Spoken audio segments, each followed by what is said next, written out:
दोस्तों, दीपावली अपने आप में 5 त्योहारों का एक समूह है और इसीलिए दीपावली को त्योहारों का राजा भी कहते हैं।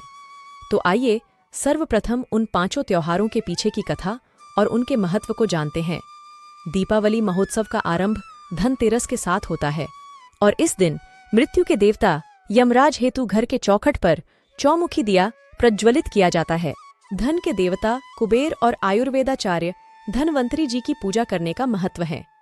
कहा जाता है कि जब समुद्र मंथन हुआ था तब इसी दिन अर्थात कार्तिक मास के कृष्ण पक्ष की त्रयोदशी पर भगवान धनवंतरी जी अमृत कलश साथ लेकर प्रकट हुए थे और उसी मंथन में कई बहुमूल्य रत्न भी प्राप्त हुए थे, जिस कारण इस दिन अपनी अपनी क्षमता अनुसार बर्तन, धातु एवं आभूषण खरीदने की परंपरा प्रारंभ हुई।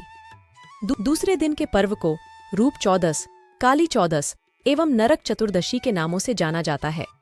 यही वो दिन था जब द्वापर युग में भगवान श्री कृष्ण ने नरकासुर नामक दैत्य का संहार कर 16,100 कन्याओं को मुक्त कर सम्मान सहित अपनाया था, जिस उपलक्ष्य में घरों में दिए प्रज्वलित किए जाते हैं और मान्यता है कि इस दिन तन पर उबटन करने से रूप एवं सुंदरता में वृद्धि होती है और यह कार्य सूर्योदय से पूर्व करना अधिक लाभदायक होता है। तीसरे दिन को दीपावली या दिवाली के नाम से जाना जाता है। यही मुख्य पर्व है जिस पर श्री की पूजा का महत्व है।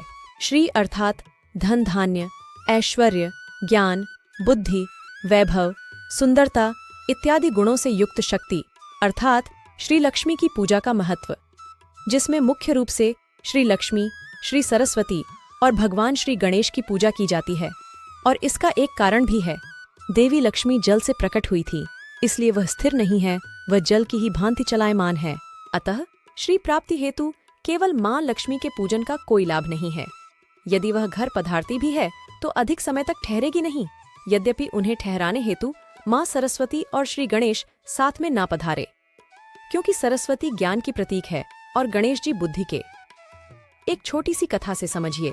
यह कथा एक नासमझ लक्कड़हारे की है, जिसे एक दिन राजा ने प्रसन्न होकर चंदन के वृक्षों वाला जंगल दान में दे दिया। लक्कड़हारे के पास पैसा कमाने का बड़ा ही सुंदर अवसर था, किंतु लक्कड़हारा तो आखिर लक्कड़हारा ही था। उसने चंदन के वृक्षों की लकड़ी को भी घर का चूल्हा जलाने हेतु ही उपयोग ले लिया। जब राजा को अपने गुप्तचरों से यह सूचना मिली तो उन्होंने अपना सिर पीट लिया। उन्हें यह बात समझ में आ गई कि अगर व्यक्ति में ज्ञान एवं बुद्धि का अभाव हो तो वह भाग्य से मिला ऐश्वर्य भी नहीं भोग सकता। यही कारण है कि तीनों देवताओं की सम्मिलित पूजा का महत्व है। लक्ष्मी धन का प्रतीक है, सरस्वती ज्ञान का और गणेश जी बुद्धि का। और इन तीनों की सम्मिलित पूजा यही इंगित करती है कि जब धन आए तो ज्ञान के साथ उसका संचय करे और बुद्धि के साथ उसका निवेश या प्रयोग।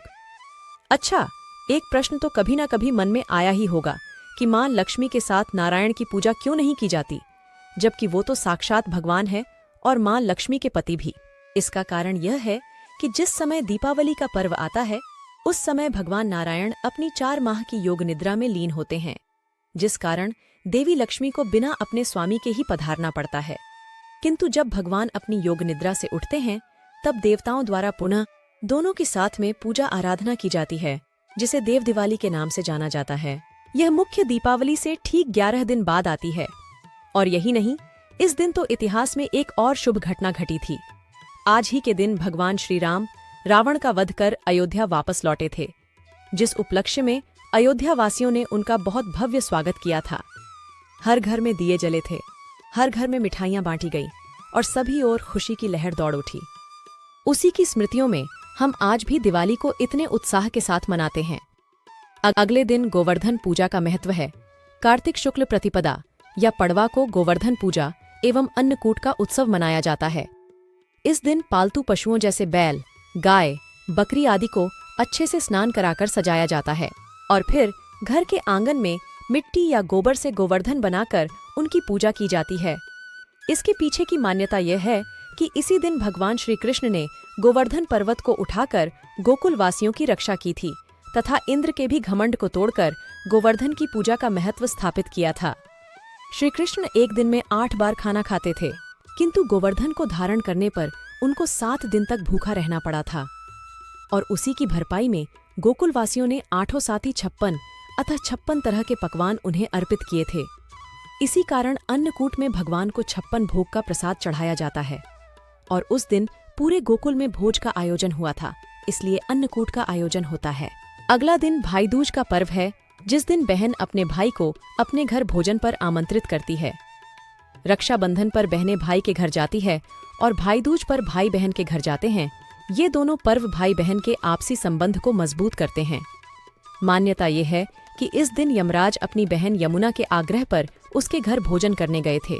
यमराज जी अपने कार्यों में इतने व्यस्त होते हैं कि कभी अपनी बहन से मिलने नहीं जा पाते, लेकिन जब वे वहां गए तो बहन से मिलकर भाव विभोर हो गए। यमुना जी ने उन्हें प्रेम पूर्वक भोजन कराया और उनसे यह वचन लिया कि वह हर वर्ष इस दिन उसके घर भोजन के लिए पधारेंगे। साथ ही जो बहन इस दिन अपने भाई को आमंत्रित कर भोजन कराएगी, व तिलक करेगी, उसका भाई अवश्य ही दीर्घायु को प्राप्त होगा। और उसी दिन से भाई दूज की यह परंपरा प्रारंभ हुई। तो दोस्तों, ये थी दीपावली से जुड़े 5 त्योहारों के पीछे की कथाएं। कमेंट में बताओ कि आपको कितनी कथाओं के बारे में पहले से पता था। और जाते जाते एक छोटी सी विनती, अगर कथा पसंद आई तो वीडियो को लाइक और चैनल को सब्सक्राइब जरूर कर लें। आप चाहें तो वीडियो को अपने दोस्तों के साथ शेयर भी कर सकते हैं, उन्हें भी अपनी संस्कृति से परिचित कराएं। धन्यवाद।